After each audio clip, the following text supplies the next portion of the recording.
the realest. You already know this, y'all. It's the vibes. Back here with another episode. We got the one and only Ella with us. And yeah, we're gonna do the little intro as we always do. Tell them about yourself. Okay, my name is Ella, but you could call me Ella. Okay. I'm 27 and I've been in foster care. I'm gonna say like 8 to 9 years. I'm kind of like right there. Okay. Mhm. All right. And like, what was the So like, when you aged out, did you age out at like 21 or did you sign yourself out? No, I aged out at like 21 and a half. Okay. You got extension of policy? Yeah, for like okay. maybe. Yeah, it was so dope. Like honestly, they wanted me out though. They was like, "No, you have to go. Like I'm ready for you to go." But you know, it's all right. We'll talk about that. Okay. Yeah, they was ready. No, they was ready because I'm about to tell you a whole spiel, honey. Because I believe you. Believe you. they was ready.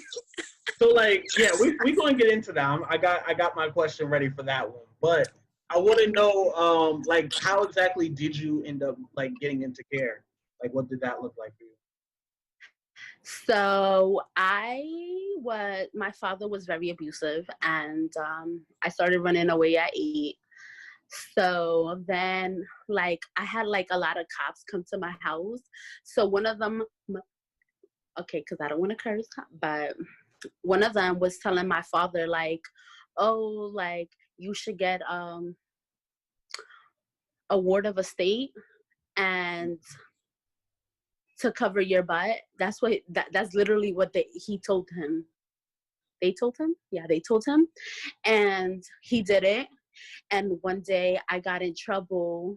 Because at the time I was going through a lot of anger issues. Mm-hmm. So I had like ran away or whatever. So I got enrolled in school. And when I got enrolled in school, like he found out where I was. So I kind of got into a fight with this girl over a chair. Yeah, I had real bad anger issues at the time. So I got in trouble for like fighting this girl and something really bad happened to her. But anyways, they like handcuffed me and literally my father came like 5 minutes before they were going to take me into the police car. And it was like, "Oh, she's a ward of estate." Like, and so instead of taking me to the precinct, they took me into ACS. Yeah. Oh, was it the one on First Ave, right? Yeah. Yo, next to let me ask you this: what was your experience like over there? Because I have my own story. Yo, like the first time I went there, like I was really nice, you know, like because I didn't know nothing about it, and they really like they placed me in like Staten Island, and I was like over it because I was like, "You think I'm not gonna run away? I'm gonna still run away." So then they put me there the first time. The second time they did the same thing. Then the third time, yo, I will never forget this story because it was me and like 3 other girls. And I swear to you, I'm not even lying. Like, I wish I would remember their names and stuff like that. But these 3 girls, right, and me, like, we literally like ran out and like escaped ACS through the staff and all of that. Mind you, they was like freaking chasing us. And like we went through like the back and stuff, and then we got into a cab. We hopped the cab and we like took it all the way to like 34th Street. We hopped the cab. Yo, it was a crazy night. And then we came back like a few days later. Yeah. And they that sound like a whole movie. Yeah, I'm telling you, like, if I really go into detail, like, you would be like, yo, what was wrong with y'all? Yeah. We was fighting the, like, security guard, the ACS security to get out. They was like chasing us, like, okay, so in the back they have like trucks and stuff like that. We was going through that, like, then we were hiding from them. Yo, it was crazy. It was crazy. But it was like one of the funniest memories I will never forget, like, honestly. But yeah, but I'm not telling you what to do. Don't do that if you are going to ACS. They're really trying to help you. But I wasn't trying to understand that at the time. I was still trying to do whatever I wanted to do because I was young, you know. I was smoking, I was drinking, I was chilling, like, you know, so, yeah. Wow. Okay. That was quite the story. That was quite the story. What did you move around in a lot of different foster homes? Well, I was mostly in like, well, at the beginning, I was in what is that called? Residential treatment facility? No, residential. Like a group home? No, it was like a assessment. It was like an assessment one. So an assessment group home. And then I kept running away from them too. Like, yo, honestly, like most of the times that I was like in that assessment, like I was running away. And like the crazy thing about it was like I was bringing other girls to run away with me. So they started telling the girls like, listen, she already knows where she's going. So I don't think you should like go AWOL with her. But they were still AWOL with me. Like, yeah, it was crazy. Yeah. But after that, I went to like, because I was such a like AWOLer, they put me upstate in Linden Hill. Oh my God. Yo, the worst experience ever. But I learned so much there, but it was like really like a triggering experience. Yeah. Okay. Before we get to that, right? Because we both been in that similar spot, right? You know. I Listen. Let's go back to like the AWOL part too, right? Because I feel like that doesn't get enough attention, and like that's actually one of the things that I want to do a solo episode on myself, is just breaking down AWOLing. But like from your perspective, like what were some reasons why you AWOL specifically? Well, honestly, I was being an idiot, honestly. For me personally, I was just going out there and hanging out with my friends, smoking, drinking. I would come back messed up, and then like. I appreciate you like curbing the. Yeah. No, I'm trying to learn to stop cursing so much because it's not good. Like, yeah. But anyways, yeah, like honestly, mostly when I was in what was it called? Geller, I think it's, I don't know if you ever been there, but Geller House in Staten Island. What's that? So that's the assessment group home, right? And first of all, I didn't want to be there because it was like boys and girls, and I was still like going through my own personal things because I had been in a relationship with somebody and they was not the person to be with, and I was trying to run away from them. And then also like I just thought like, why should I be there? Like I didn't do nothing wrong. Like I felt like, why am I getting in trouble for something my parents did? Like I felt like that wasn't fair to me. And like I was like, I didn't see it as help. I saw it as me getting into like trouble because he wants to, you know, say that he can't control me because of stuff that he did, you know? So it was mostly that for me. Yeah. Okay. Do you feel like also though that like AWOLing was like you wanting to like have that sense of normalcy though? Like just feeling like a regular teenager as opposed to like being locked in all the time? Well, because I was leaving every single day, I kind of did have that normalcy. Like literally, it was like I was leaving and coming back home. And like the only difference is that when I did come back, like they would check me like I was a drug dealer or something. Like, Right. are you Yeah. gonna do a cavity check next? Like, I used to be so angry about that too. But anyways, you know, but I guess so. Like, I wanted to be normal. I was what, like 14, 15? Like, I wanted to have fun. I was young. Like, Yeah. I wanted to live my own life. Yeah. I feel that. I feel that. Yo, I always say that, like, one of my biggest things was, like, I didn't feel like I had that sense of normalcy.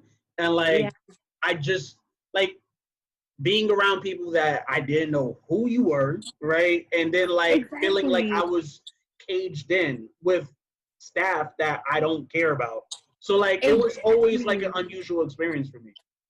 And then the girls wanted to fight me and then I was already open and willing to fight. So that was another thing too. Like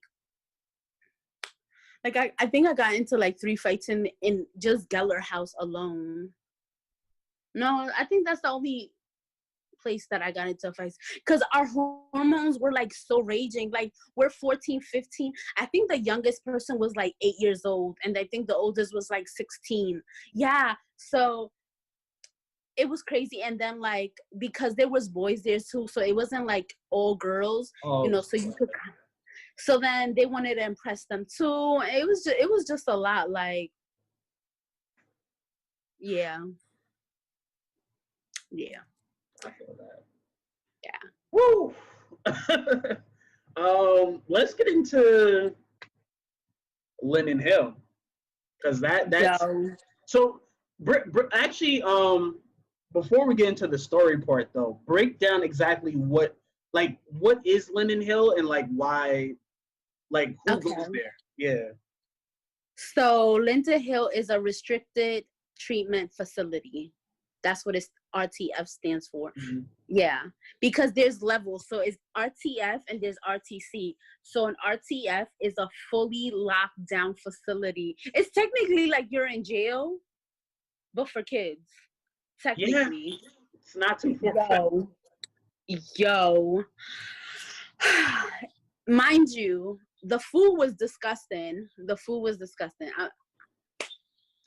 I had to bring it, like, and then they thought they was doing something when, like, Thanksgiving came around. Like, I'm sorry, like, you can sense, like, the fakeness from them too. Like, they just wanted you to be on freaking medication.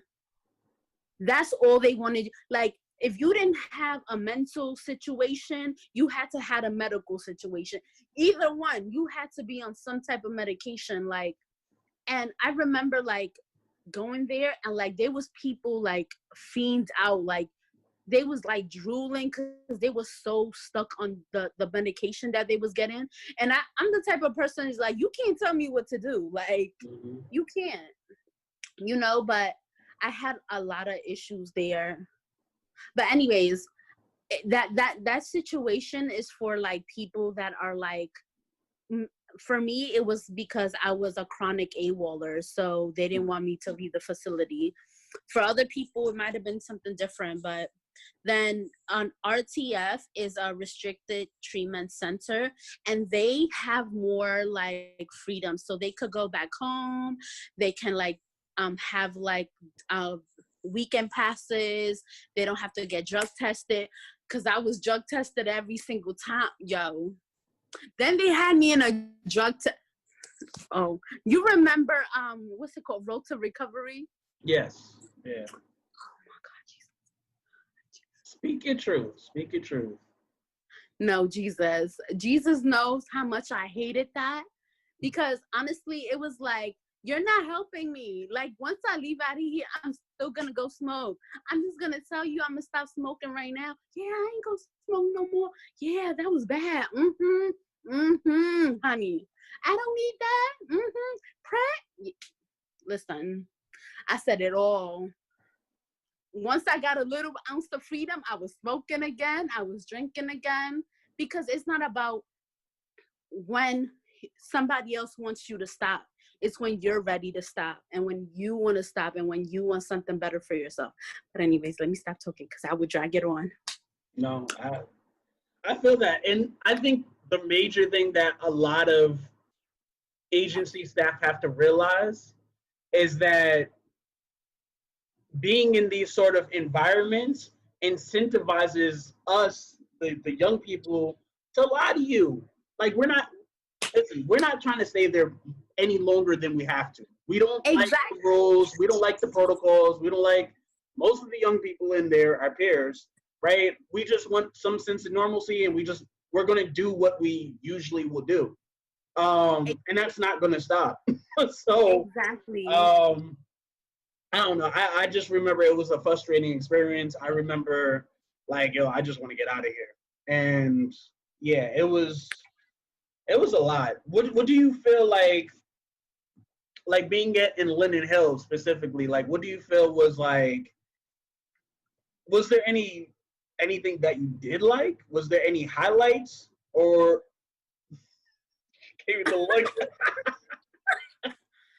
Honestly, for me, like I was mostly always in trouble. Like I was trying to AWOL like from Linden Hill. Like literally I had like, it was winter time. It was snowing outside. There was snow on the ground.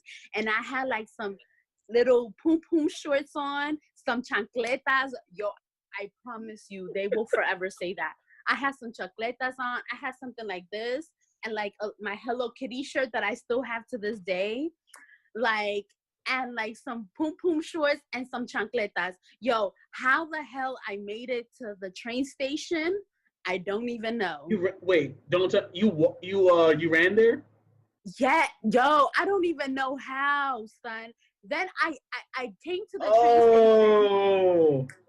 Yeah, because I know, like, okay, so I had been on some like trips to like, you know how that was the best part of like Linden Hill. They used to take us to the like field trips.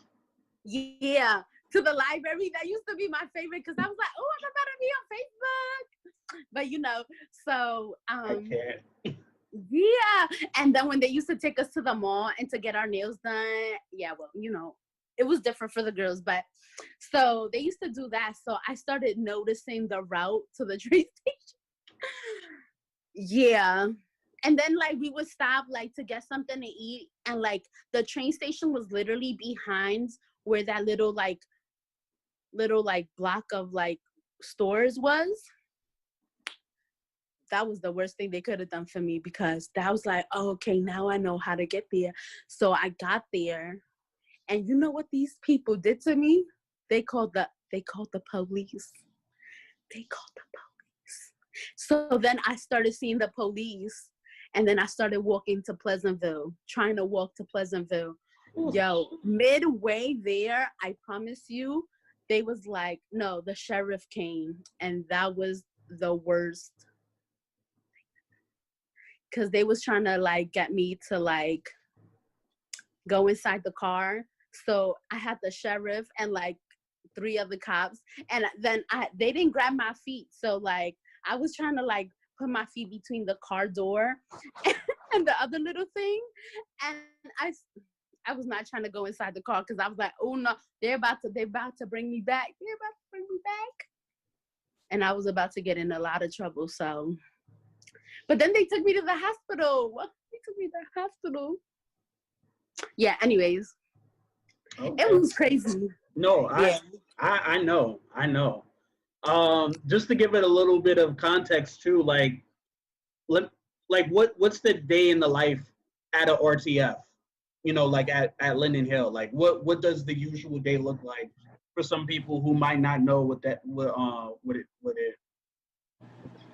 Okay, so it depends. Like Monday through Friday, you will go to school that literally is up the road. Like literally, like the RTF is right here and the school is right here. So you will literally, like, they will like walk you as like your military. They will put you in a line, and you would have to walk like so.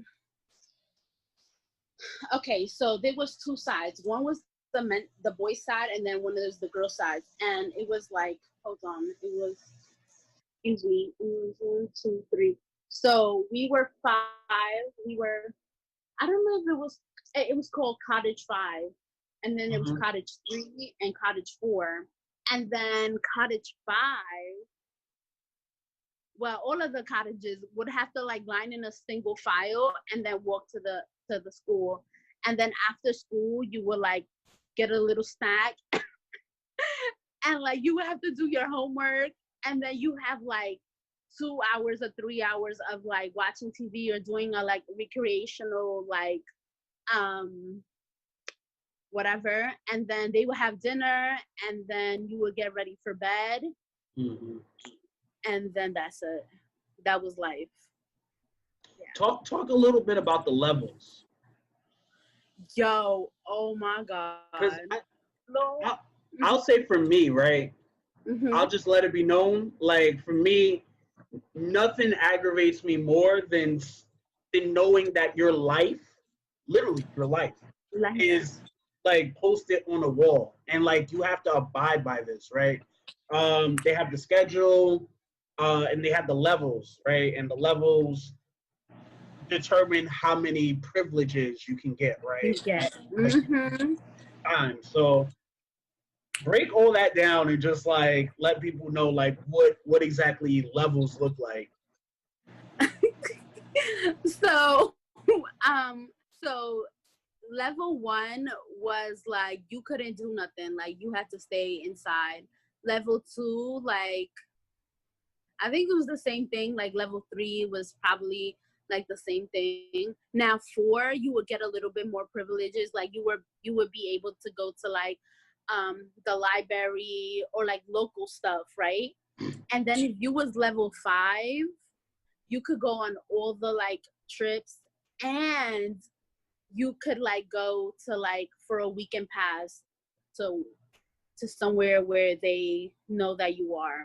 So like let's say that you had a pass to go to see your parents, which I don't know why would you have a pass to see your parents if they're taking you away from your parents. But anyways, so let's say I had a pass to go see my dad. Like they will call him and they will give me like 2 Metro North tickets.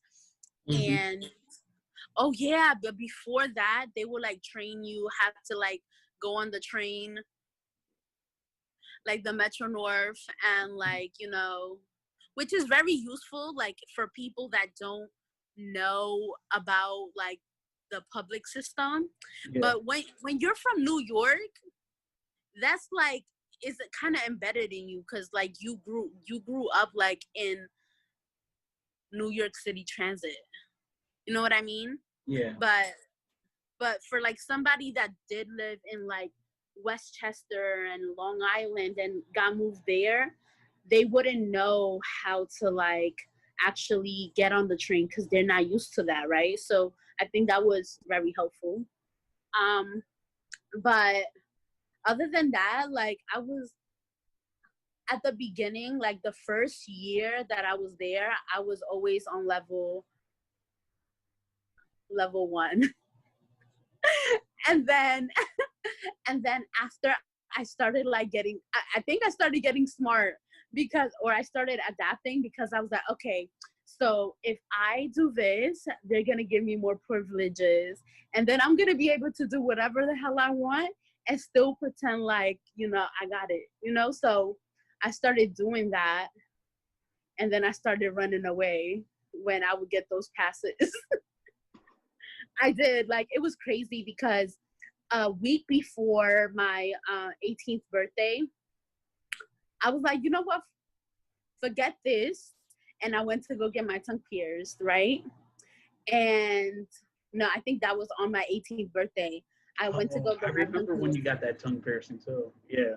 Yeah. And yo, they was like, oh no, you have to take that out. I was like, no, I'm not taking nothing out. You can't tell me nothing. I'm 18. You can't tell me nothing. They was like, if you're not going to abide by their rules, then you have to like leave. And I was like, okay, I'm signing myself out. And I literally signed myself out because of a piercing. But it was the best decision that I made, because after that, like, I left that place. I gave my stuff away to like a friend of mine to hold, which that person never held it. I think like, anyways, I'm not going to say what I think, but after that, like a week and a half later, after I left that, you remember Jarrell? Yeah. Oh my God, yes, Jarrell told me because he was having a group or whatever, and that was one of the groups that I was going to when we would get like the point system. They would give us like, it would be at the LGBTQ center, and he would like, because he was working for Lawyers for Children, he would tell us about like services, and he was like, you know, if you do age out or whatever, not age out, if you do like leave foster care or whatever, and you want to go back into it because you have until 21, like you could re-sign yourself into care. And I remember that. And like a week after I got there, I mean, after I left Linden Hill, I went into the court and I said, I cannot do this by myself. Like, I need help. And they literally put me in the best changing experience of my life. Yeah. And I'm so grateful that I was put there into a group home. And now it wasn't a RTF. So I had more freedom, which at the beginning, I like kind of like went crazy because I didn't have freedom for so long in Linden Hill. I went crazy and I went and messed up a lot of things. But in that process of me messing up, it came back together type thing, if that makes sense. Yeah. Okay. Now, I think that's, I like that it came in full circle too, because one of the things I was going to ask in the beginning was like, what motivated you to stay in care, right? Because, listen, a lot of people want to a lot of people want to sign themselves out of care, right? They're like, Yeah. I'm 18, I'm out of here. Like, you don't got to tell me twice, right? So that's usually the situation for a good chunk of young people. It's like, I'm getting out of here. So I think it's really interesting that even though you were in a position where you're in your previous experience, you're like, I'm AWOLing, I'm living my best life, I don't care, right? And then like afterwards, it's like, maybe this system can actually help me and elevate me to new things until I figure it out. So I thought that was an interesting perspective. You know, honestly, I kind of feel like I've only had that perspective because of Jarrell, and Jarrell played a major part in like my growth in my childhood because I needed an ally in Linden Hill, and he was that ally for me. Like honestly, like he's one of the people that I thank a lot, because if I didn't know I could go back into the foster care system, I don't know where I would be right now, honestly, because I was already like being wild. Yeah. Damn. Okay. So like for you, that was like a big turning point, right? Like it was something that like really transformed you and like. Yeah. No, it really did. It really did, because up there, I didn't talk about this, but up there, when you AWOL and they put you down like a freaking dog, and like they try to put booty juice in you. Oh no, not the booty juice. Yo, I haven't heard that in so long. Tell me not, son. Tell me they don't try to do that. Yo, one time they put me in a padded room and try to give me booty juice. And like, you know what's crazy? Because the person that was gonna give me the booty juice, I knew him from like Geller House. So like he had like talked to me, and like he was like, you know, what is going on? Cause he was like I don't know. He was like one of the people that worked there that administrated like medication and stuff, and he was kind of like a clinical psychologist, I guess, but also administrated that stuff. So he like talked to me, and I told him like, these people are trying to keep me in here like dogs, and then he like talked me down, and like they just put me in the padded room and they didn't give me booty juice. But if I didn't know him personally, the next one that would have came in would have gave me the booty juice. and I would have probably been fiended out, like, you know. So for all the people who are listening to this, right? Like, me and you both know what it is, but like, break down what booty juice is. It's a sedative, Oh, where yeah, sedative, yeah. a sedative. Okay, listen. If I'm saying it wrong, you already know what it is. Or sedative? I don't know. Anyways, so it's supposed to, like, it's like concentrated medication to like calm you down because you're too hyper, you're too this, and you need to calm the heck down. That's what it is. Yeah. So honestly, like, I've been in, and they call it a hold. And like, that's the worst experience ever, especially if like you've ever been in a traumatic situation.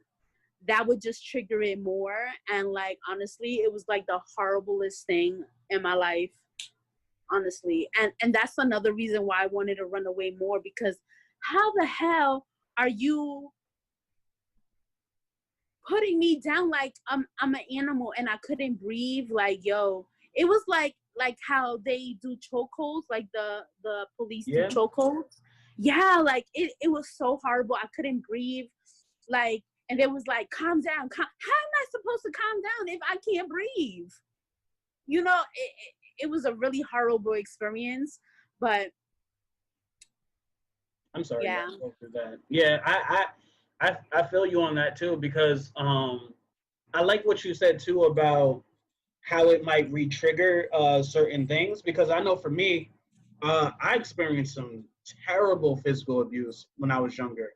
So like getting into a whole, like, I remember there was an incident. I was in the hospital, and I remember the kids started with me, right? Yeah. It's not like I was acting out for no reason, right? And I wilded out. I honestly don't even know what I did. I just blacked out, right?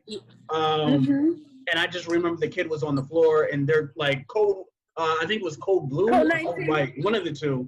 And they're like, I see a bunch of people just bull rushing me. I'm like, what the heck is going on here? And they just like, whoop, got the booty juice, and I was like knocked out. But like, I just remember like, oh crap, like I was getting like flashbacks, and I'm just like, hold on a second. When you was there, was Ronnie there? Yeah, he was like a big fella. And Omar, you remember Omar? Oh man, you bring him back. Son, I'm sorry, because like, if those people, and I'm gonna say people because these, I'm not gonna curse, but these people are like yay high. They're like mad tall. And then Ronnie, I'm sorry, but he was kind of chunky-ish. So if he's on top of you and you about to die. Yeah. You know what I mean? So especially because we're young and we're like little, you know, I was littler before. Yeah, so like, you know what I mean? Like, they was trying to kill us. Yeah, oh man, I do not want to relive those days. I would not go back to that ever. Like, yo, I would literally shut that place down, because there's no way that that's even humane to be treating kids like that. You're not the police. You are not trained to put kids down like that. You shouldn't be trained to put kids down like that, especially with behavior problems, like, and emotional issues that, like, especially if they have histories of being like abused or anything like that. Like, you should not be doing that to kids, period. I agree. I feel like they definitely need some better training and more extensive training. For sure. But like, I'm curious too, like, what else do you feel like would be like just age, like group homes, residential treatment facilities, like in general? Like, what do you feel would be like something that would be something that you would change? Honestly, I would change the RTF. That was my biggest issue. Like, was there, because even in the group home, like, even after, like, okay, once I got out of like the RTF or whatever, like I had freedom. So like I said, I went crazy because I didn't have that before.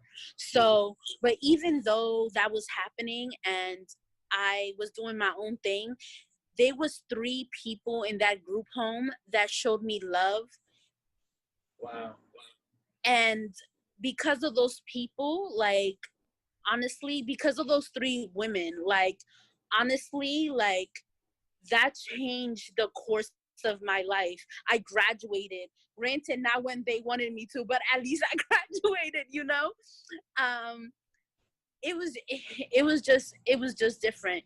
If I had that type of care up there, even though my perspective was different up there because I had to grow a little bit more, like, nothing really changed when I got in there. I was when I left, I was still the same person, just a little bit older and more knowledge of not trying to take medication. Because I swear everybody and their mother was on medication. They had me on medication, and I didn't even need it. As soon as I got out, I was like, I'm not taking that, because they would force you to take that too. Like, who are you, my mother? That's a really interesting point you make too, because I'm not gonna hold you. I actually did a whole. I think I went in for like 20 minutes on one episode. It was on my season 1, but it's almost exactly the same experience of. It felt like they were just trying to force medication on me. And I remember I had like Risperdal and Depakote and like these moves. Abilify, I think, was another one too. Yeah. And it was all these like, stabilizers, and like, we're just trying to make you, we're just trying to help you, right? But like for me, I strongly believe that it's your environment has a very strong influence on your mental health state. So like for me, if I'm not feeling comfortable around the staff and I'm not feeling comfortable around the Bears, like I'm still, and like I don't feel like my trauma is being processed in a healthy manner, like I feel re-triggered. Like I constantly feel like, why am I taking medication? For me, I've always felt like I needed to be around healthy, positive people that would nurture me. And like personally, I'm just like you. Like as literally, once I got out of Goldsmith, which is like the opposite of Linden Hill, the all boys community, I literally stopped taking medication. I was just like, listen. For me, it was twofold, right? Like my mom was the person that, like, not medication, but she'd give me like supplements and vitamins and stuff. But it was a traumatizing experience for me. But on top of that, like the feeling of them forcing it upon me, I was like, nope, I'm not doing this no more. So, but my whole thing is, why would your first instinct would be to push medication on 15, 14-year-olds that are going through a growing stage of, they're gonna be, it's like, yo, it's crazy. It's like when 5-year-olds go to see a psychiatrist and they say, no, they have ADHD right off the bat. They have ADHD. No, they don't. They're kids. We're growing. At that age, we're growing. We're trying to figure ourselves out. We're trying to figure out our environment. And if we've been in unhealthy situations, we're more unstable. So granted, medication could help, but that should not be your first initial reaction for a young growing person. And honestly, like what you said is so right. Like your environment plays a major part in your growing health, period. Because if you're growing up in if you grew up in a box all your life, and now they opened the box, now you're in a whole nother world, And like Linden Hill was a whole nother world for us. And for them to put on even more negative interactions with us made it even worse. Instead of creating positive interactions, which they tried with the field trips, but if you were good, honestly, who is going to be good in a situation where they don't want to be in? One? Two, like, you're locking us down and we're away from civilization.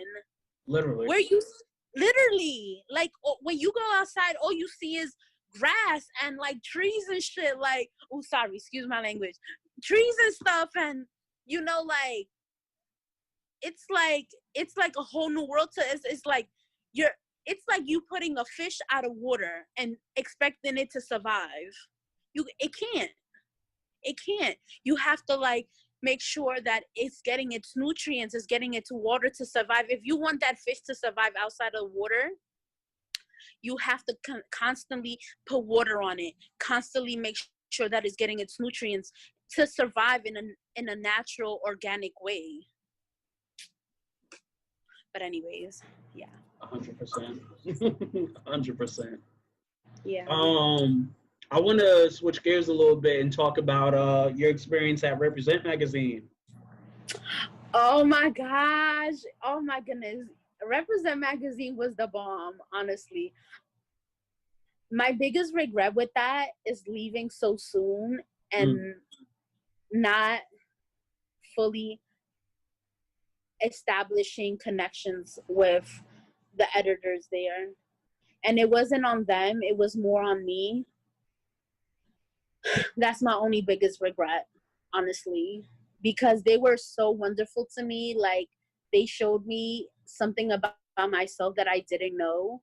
And being able to write in a space where I'm free to write what I want and speak my truth and be able for other people to hear me when I couldn't even hear myself was the most amazing thing. That I recommend everybody to like go to Represent Magazine, honestly, because they taught me a lot of things. Yeah, they're a great 100%. source. What year did you go? That was so long ago. I don't remember. Was it 2011? Maybe. I don't know. I'm just kidding, because like I literally was there 2010, summer of 2010. But I remember you there. Remember? Yeah, we were in the same. We were there at the same time, but like. Yeah. I don't know. I really, and for those who don't know, Represent Magazine, you know, is for teens by teens, and we write our own life stories to inspire others who might be in that same situation. I know for me, like Represent Magazine was like my sanctuary. I stayed there for like, 6 years, I think. I wrote there for a long time.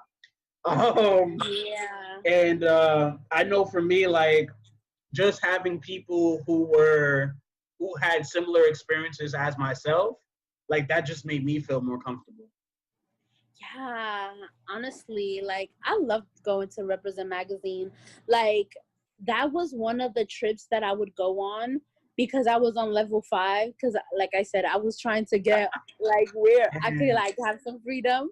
So like having that space alone, like to get out of like Linden Hill for like those 4 or 5 hours. And like even after it finished, like I would have like that hour and a half extra to just like be like, oh my goodness, I'm in the city, like this is what I know, like I'm comfortable here, even though I have to go back to this place, but at least I have a little bit of control right now. You know? Yeah. Like I'm also curious too, because like as we talk about like things that kind of like held us down, like what, because like you know you talked a lot about like AWOLing, you know, getting into certain stuff, right? Like what do you feel was like something that like really held you down? Like what was something that really helped you to push forward when like you really just wanted to give up and like, oh, this is too much for me? Well, it depends. It depends on which group home we're talking about. Because if we're talking about Linden Hill, like, it was so different from when I was in the group home. Mm. You know, because up there I did learn some like coping mechanisms that I was using that only only worked when I was up there, honestly. Because in real life, I never used them except one, which was music. Okay. Yeah. Can you tell me the question again? I'm sorry. Yeah, sure. It was just like when you felt like you were down and out, and like there was just like a really difficult time where you weren't sure how you were going to push forward or move on with a certain like whatever circumstance you were in. Like what kept you going? Like what kept you motivated and looking forward to the next thing, even when you wanted to give up? Okay. And I know this all sounds negative, but I'm about to say something that is going to be very, very controversial. Okay. I'm sorry. But this is what literally helped me get through foster care too. And I do not recommend it now because I know that it was a way for me to escape in a sense. And I would say I would smoke weed. And that's being honest. From the time that I left Linden Hill to like maybe like 2 years ago, I was smoking to like compensate for whatever I was going through. And that's not healthy because all I was doing was pushing all my feelings and my emotions down instead of actually talking about it. But what I would say is, um, I did go to therapy. Therapy was bomb. Like, Oh, okay. but I didn't do therapy in like Linden Hill. I did therapy in like the group home, and that was amazing. In the group home, having that therapist to talk to, somebody familiar that I constantly saw, like what also helped me besides the other thing that I said. But I would not recommend smoking because you're not really, honestly, you're not really like dealing with the issue, even Yeah. though you think that you're like, oh no, it's over. Like, no, you're like just suppressing all those feelings and emotions. And eventually it will come out in like more vicious ways, honestly. Mm, wow. Now I Yeah. appreciate you for sharing that because I think like I always say there's no guide, there's no manual for this foster care stuff. So it's like you're literally just trying to fight for yourself, right? And like Yeah. it's just hard making it each and every day, you know. And Yeah.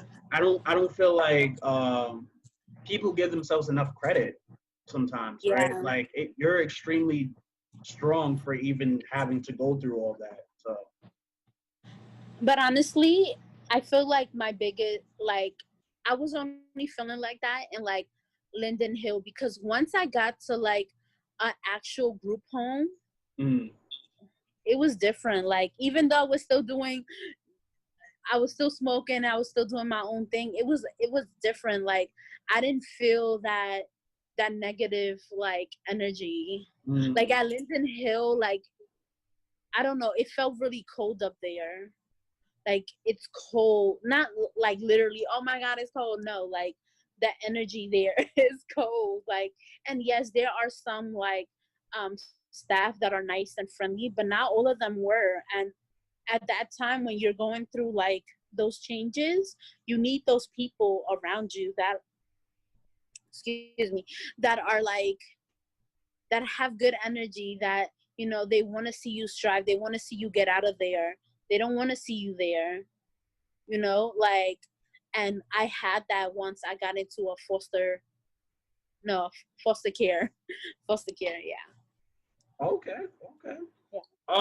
I'm curious, like, what would you tell like your younger self? Like, if now looking back on everything, like what do you feel would be like just like one single advice that you would give to your younger self when you were in the foster care system? Listen, I'm gonna tell me three things. One, Oh, save. okay. Don't limit. Save as much as, listen, if you could start saving at 15, listen, if you put $10 aside, put $10 aside and don't touch it. Don't touch it at all. Don't even look at it. Pretend that money don't even exist. Save. Because that's one thing I will say. They never tell you how hard it is once you leave foster care. And try to figure out, like, also, like, if you were ever to be in a predicament where you had to get like some help or some assistance or anything, that you're able to like know where to go. Because okay, so once I left foster care and I went into my apartment or whatever, because you do get an apartment, and make sure you have good company around, because them people, oh Lord Jesus, if they're not for you, and if they don't got nothing going on for them, listen, there's a saying that, hold on, what is the saying? Oh Jesus. That if the person doesn't have anything to lose, they will help you lose everything along with it. You know what I mean? And it's sad to say that, but it's the truth. And you know, make good decisions. Make good decisions. You know. I don't know. No, I feel that. I feel that. And I will say one more thing, and I will say, try to get close to some type of like higher power that you believe in, because honestly, that's another thing that changed my life. But that's a whole nother episode if you want to get into that. Okay. Yeah. Nah, I like that. I appreciate that too, because like I think damn, there's way too many things. Like I know I limited to like one, but like there's a lot of things I wish I would have known, right? Like Yes. Like even simple things like you are lovable, right? Like your voice matters. Yes. That you will, like, everything will be okay. Like even stuff like that would have been mind blowing for me as a 14, 15-year-old in foster care. Or even having resources to like Jarrell. Like Jarrell played a really big part in my life. Like, and having resources like Jarrell, or like even having like the knowledge to where to go to if I need like mental health services.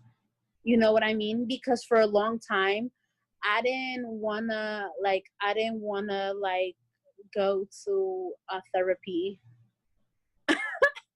Yeah. You know, especially because I felt like there was something wrong with me if I had to go to therapy. So like, just stuff like that. Like, yeah. So just having these little resources, like even like having an ID, like little things like that, because honestly, like some people don't even have IDs or anything in the foster care system. And if you don't like have those things in the real world, like there's a possibility of so many other things to happen. But did you feel ready? Like, let me ask you this: did you feel ready when you aged out of foster care, right? And you had extension of policy for an extra half a year. Like, did you still feel ready to leave the foster care system? Like, no. Like, what was going on in your mind? Like, walk me through that. Honestly, I kind of went into depression. Honestly, because I was so used to like being around people. I was used to being around my roomies. You know, I used to be around the staff there, and even though those were good years, I never really dealt with my mental health, like the issues that I went through as a child with my father and all of those other things that come along with life.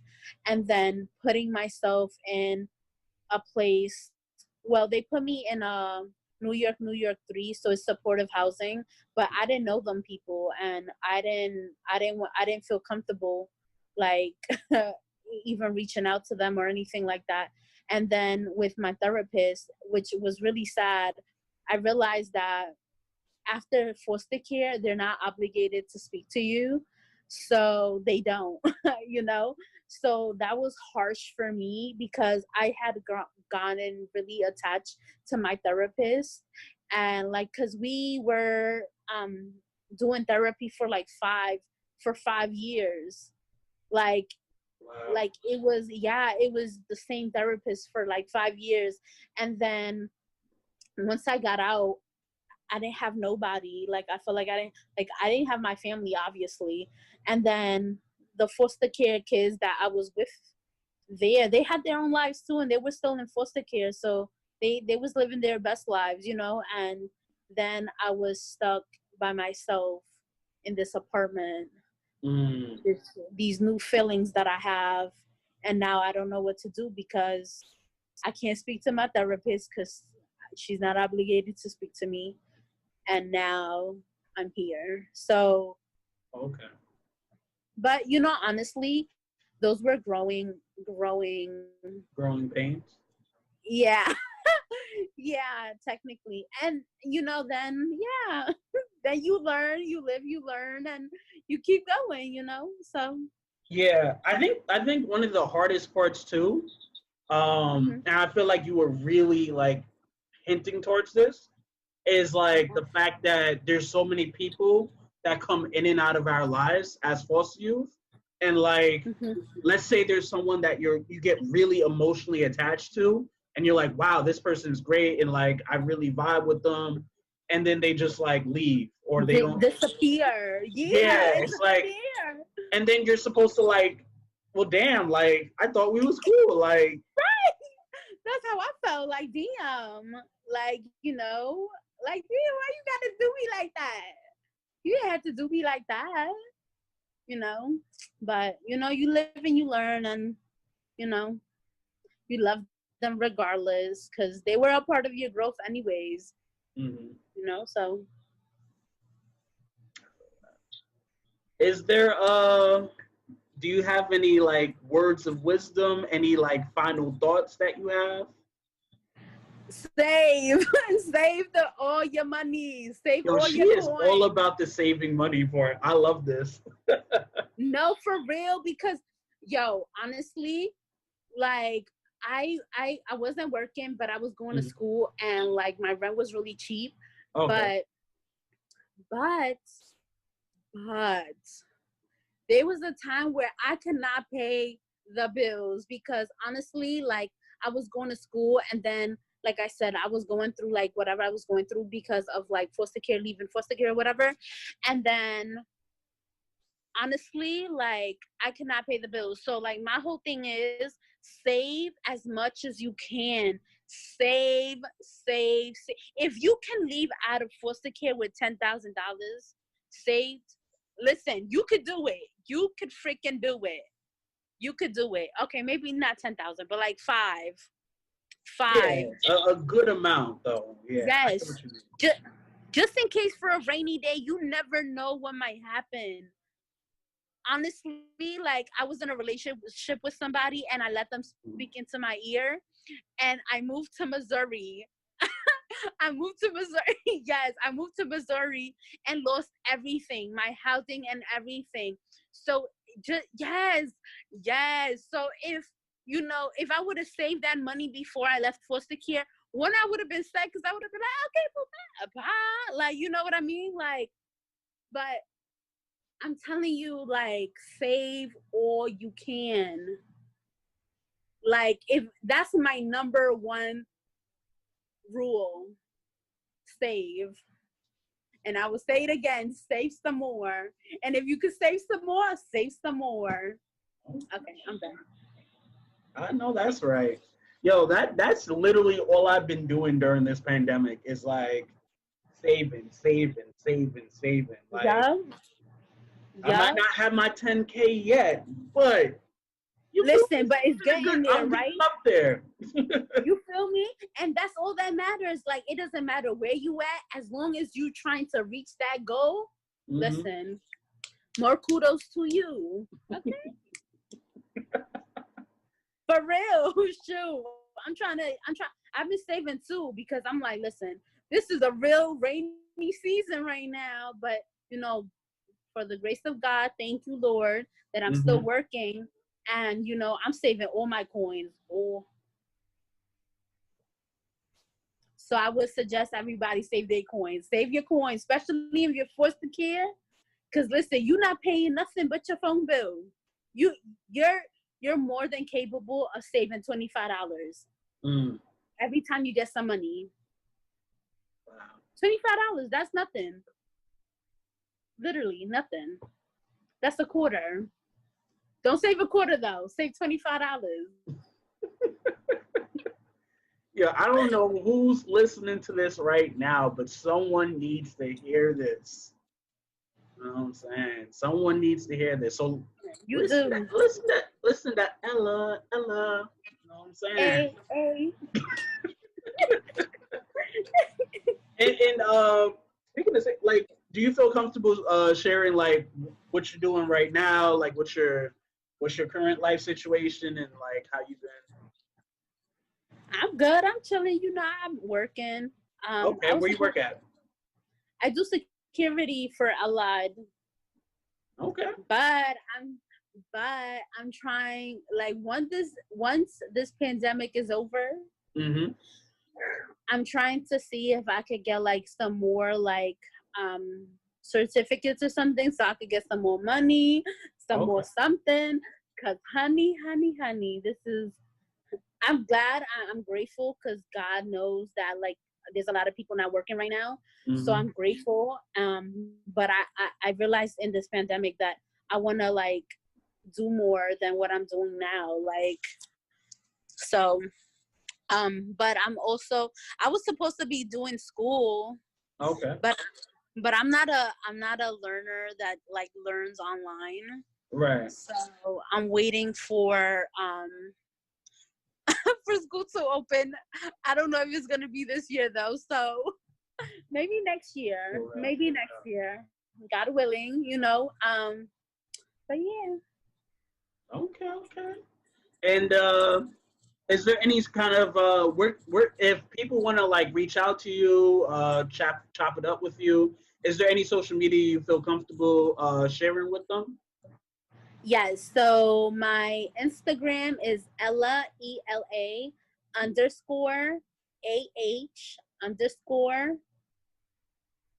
No, oh my God. I saw how I spell my.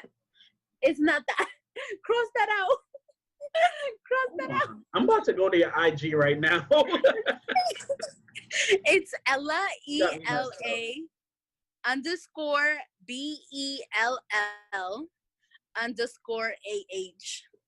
Oh, okay. Ella Bella. And then if you want to find me on Facebook, it's Ella Graciela. Don't listen. Hold on. How do I spell that? Ella ELL. Oh my God. Okay, Ella ELLA, and then Graciela GRACIEL. I might be wrong, but listen, just hit me up on. Listen, I can't remember right now. Oh, Jesus. But just hit me up on Instagram, because you have more luck there. You might have more luck there, hopefully. Cross your fingers. Yo, hit her up on the IG though. Hit her up on FB. You know, y'all already know the vibes. Only positive vibes only. And yeah, we I'm glad I chopped it up with you, man. Like it's one of those things where like, you know, you've been through the experience already, and like now it's like looking back, it's like, damn, like I really survived. You know? Yes, survivors. I'm a survivor. I'm a something. Na. Listen, I don't know the words. Yo, we gonna give her an E for effort, y'all. E for effort. Ooh, You see, there we go. There we go. E for Ella, E for effort. Ooh. Okay, listen. Let me. Oh, Jesus. But yo, y'all, this is Tony the Realest. Keep hope alive. Everyone be well, be safe. I love all of y'all, and definitely I hope y'all got a lot of value from this. And don't forget, make sure to save. You know what I'm saying? Save. Period. So Period, poo. Woo! Get it. Okay. That's peace. Love y'all.